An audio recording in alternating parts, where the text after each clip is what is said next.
तो लगभग आप पेपर देख रहे होंगे सीएचएसएल के जो चल रहे होंगे, तो 3 शिफ्ट का एक मैं रिव्यू लेकर के आया हूँ आज आपके लिए। तो जिन लोगों का 18 नवंबर को पेपर है उन सभी के लिए ये बहुत इंपॉर्टेंट वीडियो है। और मैं जैसा कि प्रीवियस वीडियो में मैंने बताया था, और अगर आप उस हिसाब से काम करके आए होंगे तो ऑब्वियसली आपने 80+ अच्छा परफॉर्म किया होगा और आपके बड़ी अच्छे चांसेस बनेंगे। तो देखो, बता देता हूँ धीरे धीरे आपको फिर से कि देखो क्या है ना, कि जैसा कि मैंने आपको पिछली वीडियो में भी बताया कि मेरे पास सोर्सेज जो हैं वो स्टूडेंट्स हैं जो पेपर दे करके आते हैं, उनसे बैठ के मैं डिस्कस करता हूँ, फिर मैं ये वीडियो आपके लिए बना रहा हूँ। तो आप और कहीं रिले होने के बजाय आप मेरे चैनल को सब्सक्राइब करके रखिए। और इतना ही नहीं, अभी एमटीएस के लिए भी मैं वीडियो ज़रूर बनाऊंगा। एक मेरे व्यूअर ने पूछा था, बट उसके लिए थोड़ा मुझे अभी और ज़्यादा डाटा कलेक्ट करना पड़ेगा, रिसर्चेस की ज़रूरत है।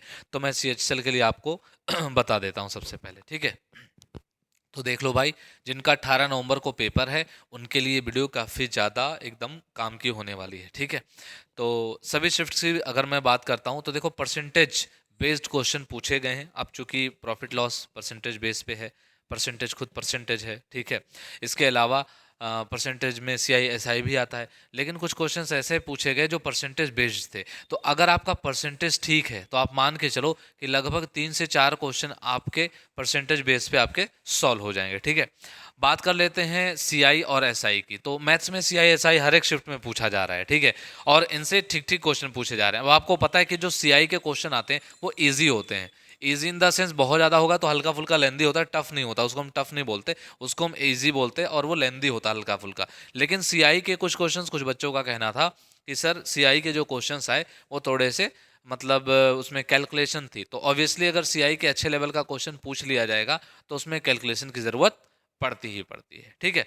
तो सीआई के क्वेश्चंस के लिए आप बहुत ज़्यादा परेशान नहीं होंगे, मैं आपको अभी तरीके भी बताऊंगा जैसे प्रीवियस वीडियो में बताया। तो अगर आपने वो देखी हो तो ठीक है, नहीं देखी हो तो प्रीवियस वीडियो में मैं आपको बता चुका हूँ, बट फिर भी इस वीडियो में मैं बताऊंगा, तो अगर आप चाहो वो देख सकते हो वीडियो। अच्छा, ट्रिगो की बात करें ना, तो काफ़ी बच्चों का ये कहना है कि ट्रिगो से ना 3 क्वेश्चन के आसपास हर शिफ्ट में पूछा जा रहा है। तो 2 से 3 क्वेश्चन भी अगर ट्रिगो के आ रहे हैं तो वैल्यू पुटिंग अगर आपको आती है तो आप आराम से कर पाओगे ट्रिगो के क्वेश्चंस, ठीक है। मतलब 2 क्वेश्चन तो आपको ऐसे मिल रहे हैं जो वैल्यू पुटिंग से आ जाती है। जैसे थीटा की वैल्यू आपने रख दी कुछ, और आपने मतलब वेरीफाई कर लिया चेक करके, 4 आपके पास ऑप्शंस हैं, आपने रखा और चेक कर लिया, ठीक है। तो आपको इक्वेशन मिल रहा है।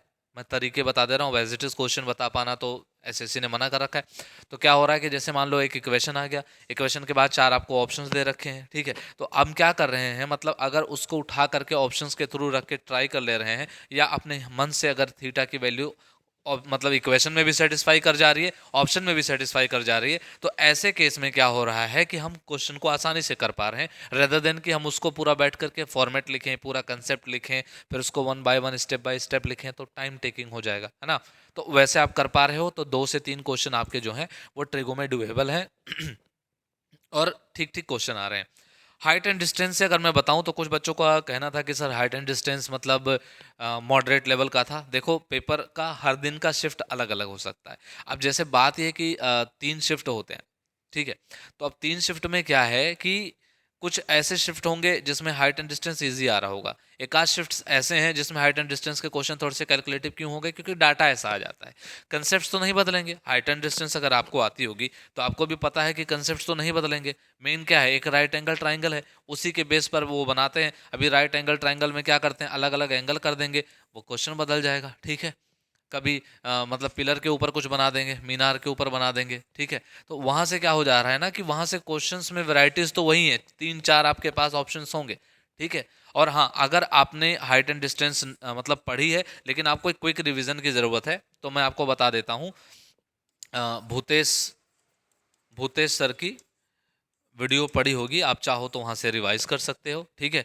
छोटी सी वीडियो आप देख लेना, ठीक। बाकी और भी कुछ चैनल्स हैं जिन्होंने आपको हाइट एंड डिस्टेंस रिवाइज करवाया होगा, ठीक है। बहुत शॉर्ट में देख लेना, बहुत ज़्यादा बड़ी वीडियो देखने मत बैठना, लेकिन हाँ सारे टाइप्स देख लेना एक बार, ठीक है। ताकि अब देखो, ऑप्शंस जो आएंगे वो आपके होंगे उसी से रिलेटेड, ठीक है। तो कई बार आप मल्टीपल वगैरह भी चेक कर लिया करो। तो हाइट एंड डिस्टेंस से जो क्वेश्चन आएंगे, अगर इजी आएगा तो आप जल्दी करना फटाफट, ठीक है। थोड़ा सा अगर लेंदी लगे तो स्किप करने की कोशिश करना। बाकी मैं भी आपको स्ट्रेटजी भी बता देता हूँ। नेक्स्ट बात कर लेता हूँ रीजनिंग के। देखो भाई, रीजनिंग के लिए जो मेरे पास रिव्यूज आए हैं वो ये है कि सर रीजनिंग में आंख बंद करके नहीं, आंख खोल के आंख बंद करके तो फिर गड़बड़ हो जाएगा ना, ऑप्शन ए का आप डी लगा के आ जाओगे।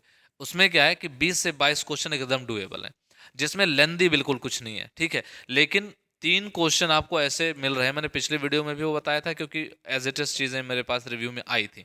20 से 22 क्वेश्चन में ज्यादातर जो सीरीज के क्वेश्चंस आ रहे हैं वो बहुत इजी आ रहे हैं, मतलब कोडिंग डिकोडिंग भी बहुत इजी आ रही है, आराम से कोड कर पा रहे हैं लोग, डिकोड कर ले रहे हैं, ठीक है, कोड को। और कुछ लोगों का कहना था कि ऑड वन आउट आ रहा है, ठीक है। तो ऑड वन आउट की अगर मैं बात करता हूँ, तो ऑड वन आउट में क्या होता है आपको पता होगा कि चीज़ें जैसे मान लो कि क्या है, ऑड वन आउट की अगर मैं बात करूँ तो आपको बता दिया गया कि डॉक्टर, तो डॉक्टर का क्या हो गया, हॉस्पिटल, ठीक है, डॉक्टर का हो गया हॉस्पिटल। फिर ऐसे ही आपके लिए ऑप्शन दे देगा, वहाँ पे मान लो बोल देगा लॉयर, तो लॉयर कहाँ जाएगा, ठीक है, कोर्ट जाएगा भाई, तो लॉयर का कोर्ट हो जाएगा। तो ऐसे, लेकिन ऑड वन आउट बहुत टफ नहीं पूछ रहे, इजी पूछ रहे हैं। तो 2 क्वेश्चन शायद ऑड वन आउट के आपको आपकी शिफ्ट में देखने को मिल जाएं। मतलब कहने का है कि रीजनिंग एक ऐसा बनाया जा रहा है कि आराम से 20 से 22 क्वेश्चन आप कर लेंगे। 3 क्वेश्चन जो हैं वो ऐसे हैं जिसमें एक क्वेश्चन मतलब मॉडरेट आएगा, 2 क्वेश्चन ऐसे स्टेटमेंट वाले, स्टेटमेंट के जो क्वेश्चन है भाई मेरे, वो कुछ बच्चों का कहना है कि सर थोड़ा सा हमें ऐसा लगा कि मतलब ये भी ऑप्शन हो सकता है, ये भी हो सकता है। तो अगर आपके पास 2-3 दिन का टाइम है, या आप मतलब अभी आपकी शाम की शिफ्ट है, या वैसे तो मैं नहीं बोलूंगा कि आज आप बहुत ज़्यादा तैयारी करो, लेकिन 1-2 दिन बाद अगर आपका पेपर है, तो कमल छाबड़ा सर ने पढ़ाया है बहुत अच्छे से इसको, ठीक है। कमल छाबड़ा सर ने पढ़ाया है बहुत अच्छे से स्टेटमेंट वाले क्वेश्चंस, ठीक है, रीजनिंग में असेसन रीजंस वगैरह सारे बहुत अच्छे से पढ़ाए। आप वहाँ जा करके पढ़ लेना, इवन कोचिंग सेंटर ऐसा करके है, ठीक है, वहाँ से आप पढ़ लेना, ये क्लियर हो जाएगा आपका टॉपिक, ठीक है। तो आपके 25 में से मान लो 24 क्वेश्चन आप आराम से करके आओगे, और एक बहुत अच्छा, इतना करना ही पड़ेगा आपको, ठीक है भाई, इतना आपको करना ही पड़ेगा, कोई चॉइस मतलब कोई चांस नहीं है कि आप छोड़ के आ सकते हो, क्योंकि रीजनिंग मैक्सिमम लोग कर रहे हैं, अटेम्प्ट ज़्यादा कर रहे हैं, आपको करके आना पड़ेगा, बच नहीं सकते, ठीक है। अगली बात मैं कर लेता हूँ, एंड हम चलते हैं जीएसजीके पे। देखो भाई, जीएसजीके अनप्रिडिक्टेबल लोग कह रहे हैं, लेकिन मैं आपको एक छोटी सी बात बता दूं, फैक्ट्स फैक्ट्स पूछे जा रहे हैं। जैसा कि सीजीएल में काफ़ी ज़्यादा हार्ड पूछा गया था, क्या था उसमें कि 2 से 3 लाइन के पहले तो क्वेश्चन हो रहे थे, देन उसमें ऑप्शंस भी ऐसे आ रहे थे जैसे यूपीएससी वाले पूछ रहे हों, उस टाइप के मतलब ऑप्शंस आ रहे थे, मिक्स वाले, पहला दूसरा दूसरा तीसरा ऐसे करके, और सारे स्टेटमेंट बेस्ड थे। तो इसमें ऐसा कुछ नहीं आ रहा, आपको मैक्सिमम 1 से 2 क्वेश्चन कुछ ज़्यादा ऐसे मिल जा रहे हैं, बाकी सारे फैक्ट बेस्ड हैं। आप मान के चलो 20 से 22 क्वेश्चन फैक्ट बेस्ड हैं। अगर आपने किसी भी टीचर से पढ़ा हो, मैं एक और आपको बात बता देता हूँ, आपने किसी भी टीचर से पढ़ा हो, अगर आपको फैक्ट्स याद हैं, ठीक है भाई, फैक्ट्स अगर आपको याद हैं आप कर ले जाओगे। फैक्ट्स अगर आपको याद नहीं है, आप 10 से 15 क्वेश्चन तो आराम से कर सकते हो, ये आपको आ रहे होंगे, 10 से 15 क्वेश्चन आप आराम से कर पाओगे। हाँ, इसके बाद क्या होगा, अगर आपको फैक्ट्स नहीं आते आप तुक्का मारोगे, ठीक है। तो मैं आपको वो भी बता देता हूँ कि तुक्का कैसे मारना है कैसे नहीं मारना है, अभी मैं आपको आइडिया दे देता हूँ। अच्छा, पॉलिटी की बात करूँ ना, तो पॉलिटी से 1 से 2 क्वेश्चन है, किसी किसी शिफ्ट में तो एक ही क्वेश्चन आए है ना। तो आपको क्या करना है, पॉलिटी पे बहुत ज़्यादा रिले नहीं होना है, क्योंकि पॉलिटी क्या कर रही है लोग, ये सीजीएल में भी ऐसा देखने को मिला था कि पॉलिटी पे बहुत ज़्यादा क्वेश्चंस उन्होंने नहीं पूछे थे। हाँ, हिस्ट्री पे क्वेश्चन पूछ रहे हैं तो 2 से 3 क्वेश्चन अच्छा अच्छा पूछ रहे हैं, तो आप थोड़ा सा मतलब पढ़ करके जाना, ठीक है, एक बार रिवाइज करके। स्टैटिक की बात कर लें तो यहाँ से पीवाईक्यू से लोगों का कहना है कि सर पीवाईक्यू जो है ना, वहाँ से स्टैटिक मतलब रिपीट होता है, वो हो रहा है, तो आप वहाँ से स्टैटिक को क्या कर लेंगे, रिवाइज कर लेंगे एक बार पीवाईक्यू से, ठीक है। तो जो रिसेंट एग्जाम्स के आए होंगे सारे, उनके आप रिवाइज कर लेना एक बार, समझ में आई बात। करंट अफेयर्स में यार देखो, करंट अफेयर्स में जो स्पोर्ट का एरिया है ना, स्पोर्ट्स, तो स्पोर्ट्स में क्या हो रहा है ना कि मतलब ये कभी भी सो के उठे और आंख ऐसे खुली 15 का पूछ लेते हैं, 2015 का, ऐसा करते हैं 2018 वाला पूछ लेते हैं। तो ऐसे में क्या हो रहा है ना कि स्पोर्ट्स के जो क्वेश्चंस पूछे जा रहे हैं वो अनप्रिडिक्टेबल हैं भाई, तो स्पोर्ट्स पढ़ने बहुत ज़्यादा मत बैठ जाना, ठीक है। लेकिन इतना कहना चाहूँगा कि अगर आपने रिवाइज किया है 2024-25 के, ठीक है, तो मोस्ट प्रोबेबल है कि आपके मतलब 3 से 4 क्वेश्चन करंट अफेयर्स के जो पूछे जा रहे हैं उसमें से 1 से 2 क्वेश्चन आप कर पाएंगे, ठीक है। 1 से 2 क्वेश्चन आप प्रोबेबली कर सकते हैं, इतना मैं आपको बता सकता हूँ करंट अफेयर्स में, ठीक है। बात कर लेते हैं थोड़ा सा इंग्लिश पे। तो भाई देखो, इंग्लिश पे अलग अलग लोगों का अलग अलग कहना है। क्यों? जैसा मैथ्स पे है वैसा इंग्लिश पे कुछ लोगों का कहना है कि उनको बहुत ईजी लगी इंग्लिश, कुछ लोगों का कहना है सर हमारे लिए तो ईजी मॉडरेट लगी, ठीक है, और कुछ का कहना है टफ लगी। तो मैं आपको बता देना चाहता हूँ आपके लेवल पे, अगर आप एक बिगिनर हैं और आप पेपर देने जा रहे हैं, आपको इंग्लिश टफ लगेगी। क्यों? अगर आपको ग्रामर नहीं आती, अगर आपको ग्रामर नहीं आती है भाई, तो आपको लगेगा कि यार ये सब क्या पूछ रहे हैं, ठीक है। तो ग्रामर अगर आपको आती है तो ज़्यादातर बच्चों का ये कहना है कि सर जो ग्रामर पूछी जा रही है ना वो ठीक ठीक पूछी जा रही है। अगर आप ग्रामर के गो थ्रू हो चुके हैं, अदरवाइज आप एक काम और कर सकते हैं। अमन सर हैं एक, अमन वशिष्ठ, ठीक है, या फिर आप रानी मैम को देख लो। इन्होंने ना क्या किया हुआ है कि एक 100+ इन्होंने कंसेप्ट बना रखे हैं। तो एक वीडियो में उन्होंने वो शायद डाल रखी है, ठीक है, 1 शॉट वीडियो आपको मिल जाएगी। अगर आपका 1-2 दिन बाद पेपर है तो आप वो ग्रामर पूरा रिवाइज करके जाओ। अगर आपने ग्रामर पहले पढ़ा है, रिवीजन के पर्पज से बोल रहा हूँ, इनकी एक वीडियो देख लो भाई। मतलब 100+ कंसेप्ट हैं, मतलब 200 नहीं है, 100-110 होंगे, 110 के अंदर ही है शायद।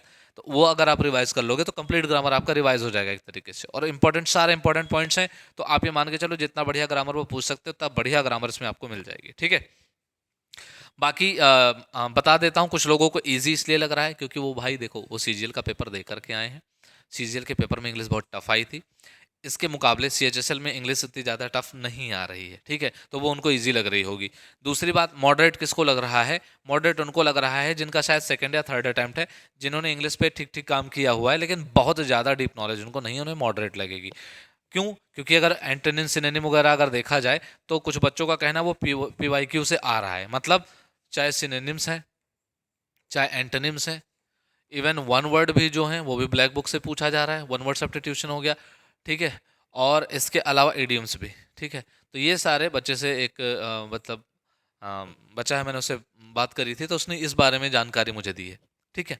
तो ये भी आपके काफ़ी काम आ जाएगी।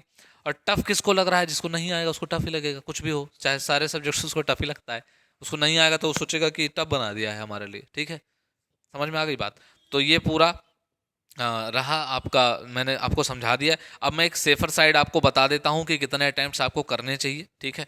नंबर ऑफ अटैम्प्ट्स पे ध्यान देना, ठीक है, नंबर ऑफ अटैम्प्ट्स पे ध्यान देना, साथ के साथ एक way of going through 1 to 100 questions. देखो ये सारी चीज़ें ना आपको कोई बताने वाला नहीं है बढ़िया से भाई, इसलिए ध्यान से इस वीडियो को देख लेना। पूरी वीडियो देख लोगे तो काफ़ी कुछ क्लैरिटी होगी। और ज़रूर पेपर दे के आना ना, कमेंट बॉक्स में मेरे को बताना कि आपका पेपर कैसा गया, जो मैं आपको तरीके बताने चल रहा हूँ, नंबर ऑफ अटैम्प्ट्स बताने चल, ताकि आप प्रेशर ना लो एग्जाम में बहुत ज़्यादा। अब पहली बात, नंबर ऑफ अटैम्प्ट्स के पीछे आपको भागना नहीं है। रीज़न क्या है? बहुत सारे बच्चे पहले से ही सोच लेते हैं यार लोग 90 कर रहे हैं, लोग 80 कर रहे हैं। एक बात मुझे बताओ, आपकी शिफ्ट का पेपर किसी को पता है क्या कि क्या आने वाला है? किसी को पता नहीं है। हमारे पास आइडियाज़ हैं, हमारे पास रिव्यूज़ हैं, उसके थ्रू हम आइडिया लगा सकते हैं कि ऐसा पेपर आ सकता है। बाकी एग्जामिनर जो सोच करके बैठा है, अब जैसे कुछ चीज़ें तो फिक्स ही हैं, जैसे रीजनिंग लगातार इजी आ रही, तो ऐसा नहीं कि आपके लिए बहुत टफ रीजनिंग बना दी जाएगी, और बना दी जाएगी तो आप थोड़े कम क्वेश्चन कर पाओगे, तो फिर आपके शिफ्ट के नॉर्मलाइजेशन ज़्यादा आएंगे, बेसिक सी बात है। तो ऐसा कहीं प्रिडिक्ट होकर के बहुत ज़्यादा नहीं जाना है कि हमारे 90+ 95 तो ऐसे ठोक के आ जाएंगे। कुछ कुछ बच्चे 100 करके आ जा रहे हैं, उनको लग रहा है, और वो आके मतलब कैमरे के सामने बोल रहे हैं कि यार मैं तो 100 कर दिया, पेपर बहुत ईजी था। जब आंसर की आएगी ना, पता चलेगा 40 क्वेश्चन गलत ही हैं उनके, 30-30 क्वेश्चन गलत हो जाएंगे उनके, क्योंकि वो हवा में मार के आ रहे हैं। 100 में से 100 करना आसान नहीं है भाई, ठीक है। 25 जीएसजी के कौन करके आ रहा है, ठीक है। अब ध्यान देना, तो आपको नंबर ऑफ अटेम्प्ट्स पे नहीं जाने हैं, लेकिन ऐसा भी नहीं करना है कि आप 50 अटेम्प्ट करके और आप एकदम खुश रहो। 50 किया है एकदम ठीक है, तो 50 अगर सही है तो 100 नंबर पा जाओगे। 100 नंबर कभी कट ऑफ गई है क्या सीएचएसएल की? पिछले 2-3 साल आपने देखे होंगे, ठीक है। जाती है क्या? नहीं जाती है। तो आपको क्या करना है, रिपीटर्स बैठे होते हैं ना भाई, सीजीएल वाले बंदे भी बैठे हैं वहां पर, कट ऑफ ऊपर ही जाती है, ठीक है। तो आपको नंबर ऑफ अटेम्प्ट्स क्या ध्यान रखने हैं, जैसा मैंने बताया था कि भाई मैथ्स में 22 क्वेश्चन डुएबल है, 20 से 22 क्वेश्चन। हाँ, हो सकता है किसी किसी की शिफ्ट में 20 ही क्वेश्चन डुएबल हो, बाकी के 5 जो क्वेश्चन आ रहे हैं थोड़े लेंदी या टफर साइड पे हों। तो आप मान के चलो कि 20 से 22 क्वेश्चन आपके मैथ्स पे डुएबल हैं। अगर मैं बात कर लेता हूँ मैथ्स के अलावा, इंग्लिश में अब जैसा जिनके लिए इंग्लिश आपने पढ़ रखी है, 23 क्वेश्चन मान के चलो आप आराम से कर सकते हो। हाँ, पैसेज के लिए कुछ लोगों ने बोला है कि भाई पैसेज आप तुरंत करने ना बैठ जाएं, जैसे कुछ लोग बता दे रहे हैं ना कि यार इंग्लिश ईजी आ रही है, तो लोग क्या सोच रहे हैं कि पहुंचो वो सोच रहे हैं कि एक साथ सारा निपटा देंगे। तो 23 क्वेश्चन लगभग आप इंग्लिश के कर सकते हो। और रीजनिंग भाई सबकी अच्छी होती है, मैं आपको बता रहा हूँ, रीजनिंग में किसी को बहुत ज़्यादा दिक्कत नहीं होती। तो आप मान के चलो कि रीजनिंग में मिनिमम मिनिमम आप 23 से 24 क्वेश्चन ठीक ठीक करके आ सकते हो, बिना प्रेशर लिए करके आ सकते हो, ठीक है। तो ये हो गया आपके। और जीएस जीके में मैं 10 से 15 के बीच का अटेम्प्ट ही रखता हूँ भाई। क्यों रख रहा हूँ ऐसा? क्योंकि मैक्सिमम बच्चों का जो रेस्पॉन्स आ रहा है वो यही आ रहा है कि सर 10 से 12 क्वेश्चन हमें आते हैं, उसके बाद वाले हम तुक्के लगाते जाते हैं। तो तुक्के में वही दिक्कत है।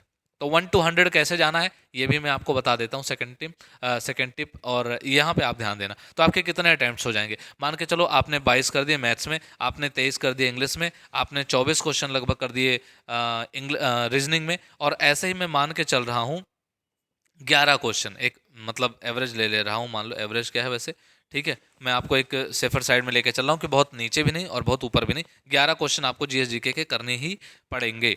तो यहाँ पे आपका हो जाएगा 4 3 7 2 9 1 10, एक कैरी आ जाएगा 2 2 4 2 6 1 7 1 8, 80 क्वेश्चन ऑलमोस्ट, ठीक है। तो 80 प्लस भी हो सकता है, मैं ये मतलब कम से कम आपको बता रहा हूँ। अगर आप बहुत प्रिसाइजली जाओगे, बहुत मतलब चूजी होकर के बढ़िया से और अच्छी एक्यूरेसी के साथ जाओगे, तो 80% पेपर तो आप वैसे ही करके आ रहे हो यार। और क्या पता आपके शिफ्ट में आपको जीएसजी की अच्छी आती होगी, आप 15 से 18 क्वेश्चन कर जाओ। और अगर ये जितना आप 11 से प्लस करते जाओगे, आपके उतने क्वेश्चन बढ़ते जाएंगे। 7 क्वेश्चन आपने एक्स्ट्रा किया, 14 नंबर बढ़ जाएंगे आपके। 160 से तुरंत आप पहुंच जाओगे 174 पहुंच जाओगे भाई, ठीक है। तो कहीं ना कहीं आपके लिए बहुत बेनिफिशियल है, तो आप इसको ध्यान में रखें। सेकंड चीज में जो आपको बताने चल रहा था वो ये था, ध्यान देना। 1 to 100 क्वेश्चन जाना कैसे, मैं एक अपना पर्सनल एक्सपीरियंस से आपको बताता हूँ कि कई बार जब मैं बच्चों को गाइड करता हूँ तो वो क्या करते हैं ना, वो बिना स्ट्रेटजी के चले जाते हैं। उनको ये लगता है कि कैसे भी पेपर कर लो, क्या ही फर्क पड़ता है, 100 क्वेश्चन ही तो करने। नहीं, बहुत इंपॉर्टेंट है। आप देखो कि आप किस सब्जेक्ट में सबसे ज्यादा स्ट्रांग हो, सबसे पहले आपको वहीं से शुरू करना चाहिए, ठीक है। लेकिन कुछ बच्चे क्या करेंगे, अब शुरू तो करना चाहिए लेकिन करना है क्या? अब आपकी मैथ्स बहुत अच्छी है तो आपने मैथ्स से शुरू कर दिया, तो मैथ्स में 25 के 25 क्वेश्चन देख लेने हैं, करने नहीं है। 25 आ रहे हैं तो कर देने हैं तुरंत ही तुरंत। लेकिन करने कैसे हैं? पहला क्वेश्चन आपने मान लो, पहला आपका रीजनिंग ओपन हो गया, रीजनिंग में पहला ही क्वेश्चन टफ दिख गया आपको। अब सोचते हैं बताओ पूरे शिफ्ट की रीजनिंग बहुत आसान आ रही है, हमारी हार्ड आ रही है। पहले क्वेश्चन से 25 क्वेश्चन जज नहीं होते। क्या पता आगे के 24 ईजी हो, 23 ईजी हो, पहला क्वेश्चन टफ दिख गया, आप होपलेस हो जाते हो। अरे क्यों होना होपलेस, छोड़ो उसे, आगे बढ़ो। 1 to 100 क्वेश्चन आपको ऐसे जाने हैं भाई मेरे। मैं आपको तरीका बता दे रहा हूँ। मान लो आपकी रीजनिंग खुली, 1 से 25 क्वेश्चन देखते जाओ, जितने आए करते जाओ। हो सकता है वन गो में आप 18 से 20 क्वेश्चन कर दो, 18 से 20 क्वेश्चन वन गो में कर दो, आगे बढ़ जाओ। अरे 5 बचे हैं ना, कहीं नहीं जा रहे, रुके रहो, कोई दिक्कत नहीं है। सेकंड, आपने मैथ्स उठा लिया मान लो, तो मैथ्स आपने उठा लिया, आप वन गो में मान लो आपने 15 क्वेश्चन कर दिया, बट 1 से 25 तक आपको जाना ही जाना है। यहाँ भी 1 से 25 तक आपको 25 क्वेश्चन देखने ही देखने हैं। लेकिन वन गो में कितने हो रहे हैं? मान लो 15 हो गए, छोड़ दो आगे। इंग्लिश पे चले जाओ, इंग्लिश में आप करते चले गए करते चले गए। इंग्लिश में भी 25 क्वेश्चन के गो थ्रू कैसे होना है देखना। 20 क्वेश्चन तो शायद आपके वो हों जो पूरा ग्रामर और वोकैब पे डिपेंड होगा। एक पैसेज आ रहा होगा 5 क्वेश्चन के, 5 फिलर्स के, वो छोड़ देना, उसको देखते हुए नहीं जाना है, वो बाद में देखेंगे हम। हाँ, पैसेज देख लिया, अगर पैसेज एक नज़र में आपने देखा और आपको लग रहा है कि यार ग्रामर वामर बहुत इजी यूज़ कर रखा है, वोकैब वगैरह बहुत इजी यूज़ कर रखा है पैसेज में, आप चाहो तो उस टाइम निपटा लो, बट मैं आपको बोलूँगा उस टाइम अवॉइड करने के लिए, ठीक है। जंबल आपको इजी दिखे, ठीक है, नहीं तो वन गो में एक बार देखते जाना कि जंबल ऐसा दिख रहा था, मतलब मुझे इतना टाइम इसमें लग सकता है। लास्ट आपका क्या बच गया? जीएसजी के। अब जीएसजी के में आपको भाई क्या करना है, वन गो में ही पूरा पेपर करना है जीएसजी के का। 1 से 25 में, 1 से 25 में वन गो में होते जाओ। 7 8 9 10 11 क्वेश्चन, 12 क्वेश्चन। अब आपने देखा 12 के बाद मुझे नहीं आ रहा है, तो तुक्का कैसे मारना है ये मैं लास्ट आपको बता देता हूँ, ठीक है। तुक्का मारने का टेक्निक क्या? देखो मैथ्स में तुक्का कैसे मारते हैं। मैथ्स में आप क्या करोगे, आपने क्वेश्चन देखा, मान लो आपका छूट गया एलजेब्रा का क्वेश्चन, एलजेब्रा का क्वेश्चन आपका छूटा पड़ा है क्या करोगे? एलजेब्रा कैसे करोगे? तो एलजेब्रा में क्या होता है, सारे क्वेश्चंस जो होते हैं भाई ऑप्शंस के थ्रू नहीं होते। कुछ क्वेश्चंस में आपको कुछ एक्स्ट्रा एफर्ट्स लगाने पड़ते हैं। अब क्या है, एलजेब्रा का कोई भी क्वेश्चन, जैसे मान लो आ गया कि x+1/x करके ऐसा कुछ, या 5x 1/5x = 25, या कुछ भी आ गया ऐसा मान लो, ठीक है। तो अब क्या है ना कि इनको तो सॉल्व करना ही पड़ेगा, इसमें आपको तुक्का नहीं मारना है। तुक्का किस में मारना है? जिसमें वैल्यू पुटिंग हो सकती है। अब उसमें करना है क्या, 3 ऑप्शंस आपको ऐसे चेक करने हैं जो नहीं हो सकते, ऐसे वाले कि ये नहीं होंगे। एलिमिनेशन में बार बार बोल रहा हूं, आपको एलिमिनेट करने आना चाहिए। Elimination is the best method to solve any question, ठीक है। आपको एलिमिनेशन आना चाहिए। तो अलजेब्रा का कोई भी क्वेश्चन, ट्रिगो का क्वेश्चन, हाइट एंड डिस्टेंस का, आपको ऑप्शंस के थ्रू जाने हैं कि भाई ये ऑप्शन अगर देखता हूं तो क्या उसके आसपास पहुंच रहा है कहीं से भी, थोड़ा मोड़ा लगा करके, ठीक है। तो आपको ऐसे ध्यान में रखना है, ठीक। और मान के चलो अगर आप इंग्लिश में तुक्का लगा रहे हो तो इंग्लिश में तुक्का का कोई चांस नहीं होता। मैं आपको बता दूं, अगर आपको एलिमिनेशन आता है तो इंग्लिश में तुक्का लगाना, नहीं आता तो गलत हो जाएगा। लेकिन इंग्लिश ठीक ठीक आ रही है तो इतना प्रेशर नहीं लेना। जीएस जीके में तुक्का मारना है तो भी आपको ये सोचना है हो सकता है कि नहीं। लेकिन जीएस जीके में अगर आपको तुक्का मारना है तो इसके लिए आपके पास नॉलेज होना चाहिए भाई। बात समझे आप? अगर आपके पास नॉलेज नहीं है और आप तुक्का मार रहे हैं तो नेगेटिव मार्किंग के अलावा आपको कुछ मिलने वाले नहीं है। तो तुक्का आपको ऐसे मारना है कि आप देखिए ऑप्शंस कि पूछा गया कि भाई जैसे मान लो साइंस का एक क्वेश्चन आया था अभी, कल के शिफ्ट में साइंस के क्वेश्चन आए थे, तो एक एक क्वेश्चन शायद पूछा गया था। तो एक क्वेश्चन पूछा गया, अब आपको उससे रिलेटेड अगर आइडिया है तो ही कर पाओगे, नहीं तो तुक्का भी कैसे मारोगे, ठीक है। तो यही आपको करना है। तो इतनी सी बात मैंने आपको समझा दी है। वन गो में पेपर पूरा 100 क्वेश्चन देख जाओ आराम आराम से, फिर बैठ के जो क्वेश्चन बचे जाएंगे उन्हें आराम से सॉल्व कर देना। और कमेंट बॉक्स में आकर के आप मुझे जरूर बताना कि आपका पेपर कैसा हुआ, ठीक है। Thank you so much. मिलूंगा मैं आपसे आज पूरी, जब 18 नवंबर की पूरी शिफ्ट्स हो जाएंगी तब उसका रिव्यू लेकर के कल मैं फिर आऊंगा। Thank you.